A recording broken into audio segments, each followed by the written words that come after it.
บ่คือมี FC เพิ่นยังสนใจเรื่องตัวเรื่องที่ว่าชุบน้องว่าเอาพวกคนเดียวกันได้ยังได้อยู่บ่เดี๋ยวนี้นะ ได้เนาะยันแต่ FC บ่มากว่า เออ แต่ว่ายังเว้าบ่ได้เนาะถ้าแบบมาอยู่นำกันนั่งไกลกันอันนี้แบบว่าเว้าร่วมกันเข้าใจกัน ต้องมาล้มกันต่อหน้าอีกเนาะ แม่น ต้องมาเบิ่งเนาะ แม่นบางเทื่อข่อยถึกใจมึงบ่ถึกใจข่อยก็บ่ฮู้คือกันบางเทื่อก็ FC ถึกใจมึกผู้เดียว แล้วบ่ถึงใจ แม่ น้องก็มีเองสิเนาะ แสดงว่ายังเอาได้อยู่ถ้าว่ามาล้มกันถึกก่อนเนาะ แม่ ถ้าบ่ถึกกันก็เอากันบ่ได้พี่น้องเว้ย อยู่เฮือนหลังเดียวกันบ่หรือว่าอยู่คนละหลัง ต้องเฮ็ดห้อง2ห้องเนาะ แม่แต่ว่านำกันมีผิดกันตลอดแล้ว เนี่ย เออ บัดขะดองนี่แต่งบัดเดียวเลยบ่ บ่ แต่งพร้อมกันบ่ได้บ่ ต้องบ่ได้บ่ แบบว่าพระต่างกันฮีดเนาะแม่ อืม ฮีดมึกแบบนั้นฮีดข่อยแบบนี้ ต้องแต่ง เอาฮีดน้องมึกแบบได้เอาแต่ง เอ้าก็แบบมันบ่คืนเนาะ ผู้สาวกับแม่ห้างเนาะ แม่น อ๋อต้องแต่งคนนี้ก่อนแล้วแต่งคนนี้ ถ้าสมมุติมึกบางเทื่อบ่มีอะน่ะเอาแบกก็ได้มึกแต่ว่าข่อยแบกบ่ได้ต้องเอาหัว โอ้ ข่อย คือน้องมึกนี่แบะตัวหนึงกับเงินสมมุติว่า20ล้านนี่สิก็ได้เนาะ แม่น แต่ว่าน้องดีนี่บ่ได้ น้องดีนี่ต้องงัวอย่างเดียว แบ่บ่ได้อ๋อพี่น้องเอ้ย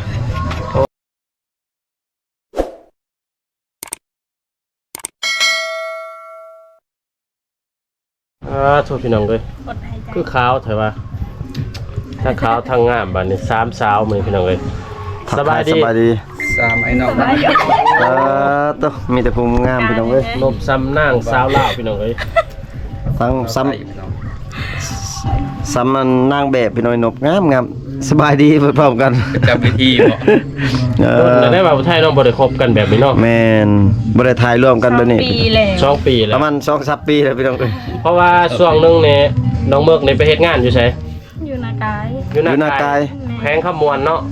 โดย พี่น้องเอ้ย ไปเลยติกันมันกาย มันกายคำมวณ กลับมาในประมาณเดือนหนึงหรือ2เดือนบ่น้องมึก 2 เดือนไป 2 เดือนไปไปเฮ็ดอยู่หั่น2 เดือนไป แม่น ได้เงินประมาณเท่าไหร่มา บ่มีเบิดใจค่ะ บ่มีไปเลย อื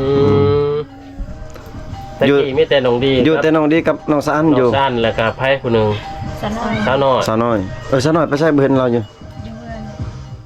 อยู่เพื่อนอยู่เฮือนเนาะก็เบิ่น มีเสียงพลง เว้นหน้าเว้นตา พี่น้องเอ้ยวัยรุ่นเขาเจ้าเปิดนั่งเล่นนั่งหัวกัน เปิดเพลงดีเจเลย อ่า นี่ ขอโทษขออภัยแล้วคันว่าเสียงบ่ชัดเจนเนาะบ่ได้เนาะ แม่น เรามีดอกเลย งามบ่ได้พี่น้องเอ้ย ชื่อน้องคือข้าวแท้ ข้าวยันกองอาย ข้าว บ่เลยข้าวอีหลีใดชื่อน้องข้าวอีหลีใดเบิ่งน่ะ ย คันคนดำเบิ่งแม่ก็มันอยู่ในคันบ่ดำโลดแนว แม่น อ่านกระปุกนึงว่าจะกระตุก น้อง ผู้ทมิตรนี่น้องมึกพี่น้องเอ้ยผู้ที่2น้องสะอันแล้วก็ผู้ที่3น้องดีพี่น้องเอ้ย3สาว สามสาวโสดพี่น้องเอ้ยโสดยังโสดเบิ่เนาะชื่อน้องเนาะยังบ่มีแฟนเบิ่เนาะชื่อน้องเนาะ แม่น อืมได้น้องสาวสะอัน อยากเต้น คือเขาเซ็นเนอะ คืออยากเต้นตลอด อารมณ์ดีเด้น้องสะอันนี่พี่น้องเอ้ย มีแต่อยากหัวเนาะน้องสะอันเนาะอารมณ์ดีเพิ่นว่า เอ้าได้ยินเสียงตู้แล้ว ได้ยินเสียงตู่แล้วอดใจบ่ได้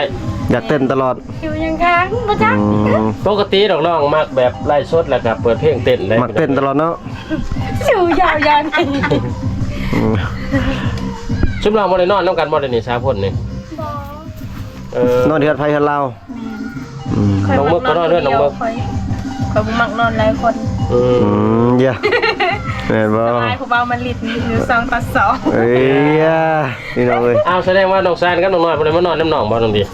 นอนสานบ่ได้นอนแล้วเดี๋ยวนี้มีแต่สาวน้อยเนี่ยสาวน้อยนอนน้ำข่อย โอ้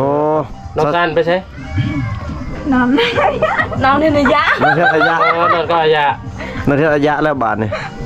บ่แม่นมีผู้บ่าวหรือว่าจะว่าแยกหมู่ บ่มี บ่มีเนาะ กันแล้วบ่ได้นอนนำกันโดนแล้วคันบ่เคยได้กินนำกันแบบว่ามีบ่มีก็ฮู้เบิดอันนี้ อ๋อ จักเรามีจักบ่มีบ่ฮู้คือกันบ่มีเด้อ แสดงว่าแยกกันนอนเนาะ โมโหข้าบูเรื่องล่าวกันเนาะ ญาติกันที่แบบว้าวเลยนอนต่างกัน คือน้องมึกนี่เคยบ่มานอนน้ำหนองดีน้องมึก บ่ มีแต่นอนอยู่เฮือนเลย แม่น คือน้องนี่สบายนอนคนเดียวเนาะนอนคนเดียวมีผู้บ่าวขึ้นมาลิ้นก็ขึ้นมาลิ้นเลยแม่นบ่ แต่บ่มี บ่มีเนาะ มื้อแรกก็อาชิมา บ่มีผู้บ่าวมีแต่ปลัว มื้อแรก ยัน จัง ว่าผู้บ่าวเขาจะเอามาดินเด้อ ให้อันบาทันมาเลาะ มาเบิ่งบ่ หาแต่จุก ก็คันเขามีงานมีเขาก็เปิดเพลงแบบนี้เลยบ่ตลอดบ่ แม่น อ๋อพี่น้องเอ้ยคือได้ยินข่าวว่าชุดน้องสิไปขายเครื่องอยู่ใช่มื้ออื่นน่ะ บันโรง มันโล บ้านโละ แม่น เขาจะให้ยังเอาเมียเอาผัว เอาเมีย เอาเมียเฮ็ดดอง ในดึงมาในลอยเลย งานดองเนาะ ไผสิไปแน่เอา3คนไปเบิด3บ่ ต้องไปซีแล้วเนาะ ไปสี่คน สองคนเบิ่งเครื่อง2คนไปกินเบียร์น้ำเขา อ๋อ เปลี่ยน ไป4คนแล้ว2คนน่ะไปยินเบียร์ แล้ว สองคนน่ะขาย เครื่อง แม่ อ๋อ กินจนเมาบ่ครับเป็นหยังนี่ บอเฮาบ่ได้กินข้าวก็บ่ได้บังคับแบบว่ามีแต่เฮาอยู่น้ำเข้าแล้วก็แล้วแบบว่าเฮาก็บ่กล้ากินเลยอีกอย่างหนึงก็ไข่เครื่องแบบว่าบ่แม่นบ้านเฮาเองก็เลยบ่กล้ากินนะคันสมมุติเขาเฮ็ดอยู่บ้านหั่นน่ะกินได้ เออพี่น้อง นี่ เอ้ย อยู่บ้านเขาแล้วบ่กล้ากินหลาย แต่ว่าค่านั่งเขาให้เบิดติ อิงตามแบบว่า ผู้ใจดีกะ เขาให้เนาะ สมมุติว่าไป2คนก็ให้เบิด2บ่หรือว่าผู้ใดไก่ผู้นั้นใดผู้นั้นให้ ก็บ่ฮู้คือกันเนาะบางคนก็ใจดีแบบว่าให้ผู้หนึงก็ต้องให้เบิด บางคน แม่น ก็ น่ะ ให้แต่ผู้เดียวหั้นนะ เอาน้องมกเคยได้หลายชุดจักพันจักแสน ข้อ3แสนก็มี ฮอด300,000 300,000 เบิดคืน ประมาณ500 บาทพี่น้องเอ้ย อืม ว้าวทุกเขาปอนตลอดแน่เนาะเขาเอาใส่ถุงเสือบ่เลยเอาใส่มือเลยจังได๋ เขาให้แบบบางเขาให้เธอหนึ่ง50กะฮอดประมาณนั้นมันเคยไว้เคยละ10,000ละ20,000ก็บ่ฮอดเนาะ ช่วงสมัยนี้แบบว่าคันว่าเขาสิให้50 20,000คือแหละเขาจึงให้แบบว่า 10,000เขาบ่ให้เท่านี้ แม่นๆ เขาต้องให้50 ให้หลายๆแล้วเนาะ พันก็สิว่าบัตรเติมเงินบัตรหนึงก็จะบ่จักได้เลยเนาะ แม่น อืมน้องซานได้เคยได้หลายชุดจักพันเนาะ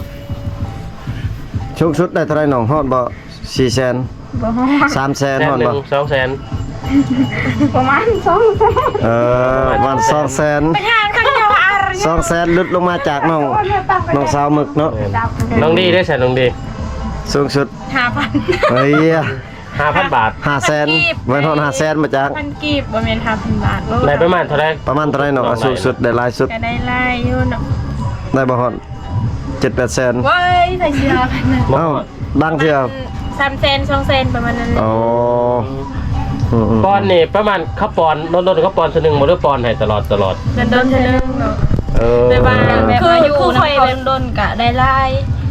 อยู่แบบบ่ได้คุย อันนั้นไปขาย อยู่ เครื่อง นำเขาตลอด เขาซื้อซอยเครื่องก็ดีใจเนาะ อืม ตู้ทอมพี่เฮ็ดงั้งตะทอม ชิน้องไปขายเครื่องหน่อยขายนำกันชิน้องขายยังเนี่ยขนม รายการ ขนม เบียร์กับน้ำหยังนำสติ้ง สติง กับนักแกนตะเวน เกตตะเวนมีหยังอีกเบิด ตะมังฮุ ตำบักหุ่ง จำเอ็ด ตำหมู จำเอ็นจำเอ็นเนี่ยไว้แก้มกับเบียร์บ่ขายแก้มกับเบียร์ติ แม่ เขาซื้อไปกินกับข้าวก็ได้บ่ ได้ ย่านว่าย่านว่าถ้าจะขายเบียร์แล้วจะขายจาเม็นเนาะโอ้ แสดงว่าหลายแนวอยู่ ครูไผเอาเวลาแบบเวลาขายเบียร์เขาจะเอาไปกินเบียร์กินหยังฮะไปนั่งนำเขาน่ะ ตามเขาอยากเอาเนาะ อ๋อ โอ้คือสมมาน้องมึกน้องสั้นน้องน้อยแล้วก็น้องดีบ่ แหล่งเบอร์เกียม แล้วเขาต้องว่าเอาผู้นี้กับผู้นี้บ่ เขาเอิ้นไปเนาะเขาเอิ้นไปมันบ่เขามักบ่ได้แล้วเขาเอิ้นไปบ่ แม่ โอ้ ก็แต่ว่าเฮาบ่อยากอยู่เขาก็บ่ได้บังคับ อ๋อ แบบถ้าอยากไปก็ไปบ่อยากไปแล้วก็อย่า แม่น แสดง ชุด ว่า น้องพาขายเครื่องก็ต้องได้เอาใจคนมาซื้อ อย่าได้ เนาะ หัวใจ โอ้ ไปยันในหัวใจยัน แสดงว่ามักมันก็ต้องเอิ้นแบบลักษณะแบบซาพีอาร์มานั่งกัน เพิ่นก็ให้ค่าใช้เวลาได้พี่น้องเอ้ยอันนี้เป็นรีด แต่ ทองประ แบบ เพณี เฮาบ่ติเนาะ อีกอันหนึ่ง นางน้ำไผก็ได้แบบว่าแค่ได้ว่าอยู่ดีบ่ได้จุกนั่นจุกนี่ มีบ่จกราจกนี่มีบ่ จะทำไม่ได้ นี่ว่ามือสั่นมือ นี่บ่ บางเทื่อ บ่อึด โอ้ แต่ว่าเขาต้องได้ระวังเองแมันบ่ แม่น อืม ยกยัง เฮ็ดมือสั่นมือยาวเพิ่นบ่มักได้เพิ่นว่าพี่น้องเอ้ย บ่อยู่ใกล้แหละแบบนั้น มีเงินลายก็ยาเขาบ่เอาเด้อ โอ้คันเอาถือคนผู้เฮามักสเปคเฮาผู้นี้มันมือสั่นมือยาวได้บ่ ไว้อยู่เด้อ ไว้อยู่ขนาดนั้นเนาะ โอ้ยเราเอ้ยใจยิงตามพูดถึงใจกันได้นี่ได้เนาะบ่าวไทยเนาะ แม่น แม่นกับแบบผู้ชายเฮากันนั่นแหล้ว ลูกมันเลย ทำบ่ถูกใจก็อยู่นำบ่ได้ ลูกคนนี้เลยไอ้อะไรทำมันเลยตั้งใจ พี่น้องเอ้ย เป็นตะมวนด้วยกันเนาะแบบนี้เนาะแบบนี่แหละพี่น้องเวลามีงานมีหยังคนมันจังหลายแต่ละบ้านเขาเจ้าแบบมีงานแต่งเนี่ยเขาเจ้ามาดินมักกะลอกบ่เคิดมีบ่ กงไก่ กลุ่มไก่ เมนมี หลายคนบ่ว่าสิเป็นงานแต่งบางคนมันก็แปลกใจว่าเอ้างานแต่งคือแบบเขามาสั่นกลุ่มไก่บ่หรือสั่นมักกะลอกกันแลก งานดองเขาลิ้นได้เลยลิ้นได้ในกรุงไก่เนาะ กินได้เบิร์ด ลิ้นไผ่ได้บ่บ่ได้เนาะ บ่ได้ ลิ้ เนาะ นไผ่เอาเงินบ่ได้ ครัม พี่น้องเว้ยก็คือว่าแตกต่างกันไปพี่น้องฮิตของประเภทนี้บางท้องถิ่นก็หลายๆบ่อนก็แตกต่างกันไป คือชุมน้องไปขายแต่เธอสูงสุดเลยจักแสนหลายๆที่สุดในแต่ละงานทุกคนว่าก ำไรบ่ กำไรหรือว่า คานัง บ่กำไร กำไรขายเครื่อง กำไรขายเครื่อง มาไล่เนาะก็ได้พอซื้อสบู่2เซน3เซนประมาณนั้นแหละ โอ้ยันว่า4-5แสนล้านหนึงบ่ฮอดบ่ ฮะ อย่าว่าเทอละล้านหนึงเทอละ แต่ว่า 5แสน ขายเบิดก็ฮอดประมาณ500,000 600,000 ถ้าขายเบิดเครื่องฮะคือเครื่องชิน้องเอาไปขายนี่ชิน้องไปเอาน้ำเข้ามาก่อนมาเลยไปซื้อจ่ายสดของเขา เอาน้ำข้าวเนาะ เอาน้ำเวียดบ่เอาน้ำ ติดหนีเอาก่อน นี่บ่มีเงินจ่าย โอ้ ได้แล้วจังไปส่ง เมน เขาสู้ว่าขายบ่ขาดได้สั่ง ไปชงคืนบ่หรือว่าได เป็นล้างถ้วย ก็จนได้เงินพุ่นแล้วยังไปส่งเนาะ เมน มันเอาเว้ย เขาก็เว้าสุดให้มันสุดล่ะเขาก็เว้าว่าถ้ามันขายได้หมดก็ได้ไปส่งถ้าว่าขายบ่เบิดก็ได้ติดหนี้ไว้ก่อนแต่ว่าเขาให้เขาก็ให้เขาบ่ให้ก็แล้วแต่ว่าเขาให้แบบว่าเคยไปติดหนี้น้ำเวียดข่อยก็ยังติดหนี้เวียดอยู่ยังล้านหาพุ่น เอาเครื่อง แสดงก็เวียดก็ยังใจดีอยู่เนาะเพิ่นให้ไปติดไปขายต่อ แปลว่าเราให้ข่อยเอาไล่แต่ว่าข่อยบ่กล้าเพราะว่าอีกอย่างหนึงข่อยก็บ่มีเงินหั่นนะจะได้ยันบ่มีเงินสิไปจ่ายไปแล้วข่อยก็เอาแต่นั้นข่อยเอา2ล้านแต่ว่าอันนั้น500,000ข่อยส่งแล้วยังล้านห้า อยากเนาะบ่มีเงินสดจ่ายสดแล้วก็สบายพี่น้องเอ้ย แม่นพี่น้องครับแต่ว่าเฮาบ่ฮู้ที่ว่าสิได้ขายหรือบ่ได้ขายนำเอาไทยเนาะ แม่น ต้องเสี่ยงไปพี่น้องเลยโอ้ ก็คือแต่ละบ้านนี่ก็ถ้าว่าฮู้จักบ่อนมีงานดอง หรือว่ามีงานบุญฮิตของประเพณีหยังก็สิน้องได้ไปเลยเนาะ แม่ เ ไปบ่คันว่าแบบไกลก็บ่ได้ไปน่ะคันว่าใกล้ๆบ้านนี่ก็ไป มันไกลมันเยิงเรื่อยๆแล้วป่ะ มันไกลเล็กบ่ได้ไปเนาะ แม่น พี่น้องเอ้ย ไปแบบใกล้ๆนี่เนาะบ้านพ่อแม่หรือบ้านทางเคียงใกล้เคียงนี่พี่น้องเลย ไปไกลเล็กก็บ่ได้ไปเพิ่นว่า หอม ไกล ไม่ได้ นี่ นิกแทรูปนี่เนี่ยตาราง มีหยัง ซื้อ ซื้อ บ่ บ่ กินบ่ได้ค่อย บ่ได้ตัดแล้วมันจ้า เออ แล้วมันจอก ตันคลำบ่ ท่านมาเด้ เขาเจ้าขายงูพี่น้องคลำกัน สั้นงูเนาะ ถือทำเด้กินบ่ได้ คือกันเนาะสมข่อยก็คือกัน งู ข่อย งูยังวะ กินตั้งแต่น้อยๆเพิ่นเลยซันโตรใช่คลำ ซื้อบ่ บ่คลำเบิดงูยังคลำเบิดแต่ถามซื่อๆว่างูยังซื่อๆคิดว่างูเอียนจ้ะกันงูปลาคอไอ้ชื่ออยู่ปลาคอมีบ่คอ สิซักปื้ดนะ พระเจ้าขายงูพี่น้อยเพราะว่า ไอ้บักหนึง ทางทีมงานเฮาบ่กินงูพี่น้อยก็เลยบ่ได้ซื้อ บ่คือมี FC เพิ่นยังสนใจเรื่องตัวเรื่องที่ว่าชุบน้องว่าเอาพวกคนเดียวกันได้ยังไดอยู่บ่เดี๋ยวนี้นะ ได้เนาะ ยันแต่ FC บ่มากว่า เออ แต่ว่ายังเว้าบ่ได้เนาะถ้าแบบมาอยู่นำกันนางไกลกันอันนี้แบบว่าเว้าร่วมกันเข้าใจกัน ต้องมาล้มกันต่อหน้าอีกเนาะ แม่น ต้องมาเบิ่งเนาะ แม่นบางเทื่อข่อยถึกใจมึงบ่ถึกใจข่อยก็บ่ฮู้คือกันเทื่อมึงถึกใจข่อยบ่ถึกใจมึงก็ยังบ่ฮู้หั่นนะแบบนั้นบางเทื่อก็ FC ถึกใจมึงผู้เดียว แต่บ่ถึงใจน้องก็มีจังซี่เนาะ แสดงว่ายังเอาได้อยู่ถ้าว่ามาล้มกันถึกก่อนเนาะ แม่ ใช่ ถ้าบ่ถือกันก็เอากันบ่ได้พี่น้องเอ้ย เออคันแบบเรื่องนั้นได้ฉันเรื่องแบบอยู่เฮือนหลังเดียวกันบ่หรือว่าอยู่คนละหลัง อยู่หลังเดียวกันก็ได้ แต่ต้อง เฮ็ดห้องบ่ ยังห้อง ต้องเฮ็ดห้อง2ห้องเนาะ แม่น แต่เรานำกันมีผิดกันตลอดแล้ว เนี่ย เออ อย่าผิดกันเด้เนาะ บ่แม่นที่เฮ็ดเฮือนคนละหลัง บ่ ขั้นใช้คนละหลังก็ได้เนาะ ก็แฮงดีเนาะ แม่ โอ้พี่น้องเอ้ย แต่ต้องคิด คิดดีๆเด้อถ้าใครยังมีเมีย2คนเนาะ มันเป็นยังไงหนู อย่า เนี่ย อย่าเจ็บหัวติ แม่น ยันปวดหัว เออ ปวดหัว แม่น ย่านแบบเรื่องเวียงเรื่องงานมันสิร้ายขึ้นเนาะ แม่น บัดอันนั้นได้สาเพราะว่าเรื่องเอาผัวคนเดียวกันได้บัดขะดองนี่แต่งบัดเดียวเลยบ่ บ่ แต่งพร้อมกันบ่ได้บ่ ต้อง บ่ได้ บ่ได้บ่ แบบว่าพระปังกันฮีดเนาะ แม่น อื ฮีด ม มึงแบบนั้นฮีดเคยแบบนี้ ต้องแต่ง เอาฮีดลงมึกแบบได้เอาแต่ง เอ้าก็แบบมันบ่คืนเนาะ ผู้สาวกับไม่ห่างเนาะ แม่น อ๋อต้องแต่งคนนี้ก่อนแล้วแต่งคนนี้ ถ้าสมมุติมึกบางเทื่อบ่มีอะนะเอาแบกก็ได้มึกแต่ว่าคอยแบกบ่ได้ต้องเอาหัว โอ้ คอย คือลงมึกนี่แบ่ตัวหนึงกับเงินชั่วโมงละ20ล้านนี่สิก็ได้เนาะ แม่น แต่ว่าน้องดีนี่บ่ได้ น้องดีนี่ต้องงัวอย่างเดียว แบ่บ่ได้อ๋อพี่น้องเอ้ย โอ้พี่น้อง มัน พี่น้อง ว่า เอ้ย เอาผัวคนเดียวกันก็ได้อยู่แต่ว่าต้องเลยแต่งคนละเทื่อแต่งมือเดียวกันได้เนาะแต่ว่าแต่งอยู่คนละเฮือนบ่ อืม โอ้ ต้องเฮ็ดงาน2งานพี่น้องเอ้ย ต้องแต่งผู้ใดก่อนเนาะ เฮ็ดใคร เฮ็ดหาเฮ็ด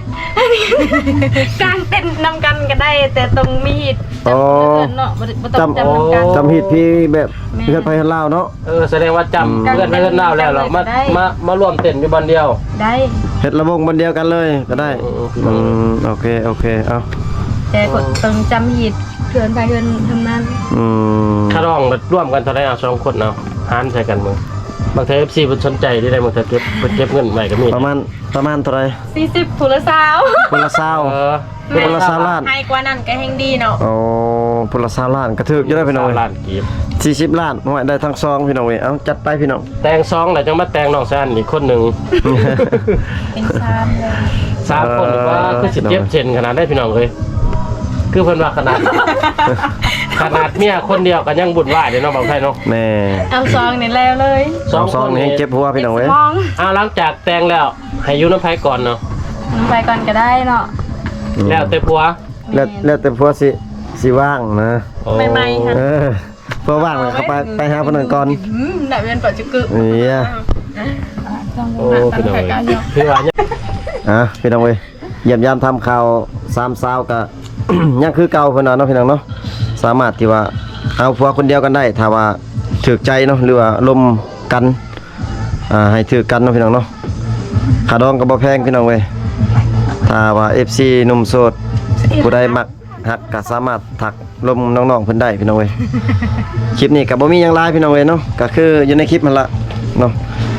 มาวันนี้ก็บ่าวไทยก็สิได้ขออนุญาตปิดคลิปก่อนอำลาพาจากชามสาวไปก่อนพี่น้องเว้ยอยู่ดีมีแฮงเบิดสุขสุขคนพี่น้องบ๊ายบายนะ บ๊ายบายบัดหนึงหยุด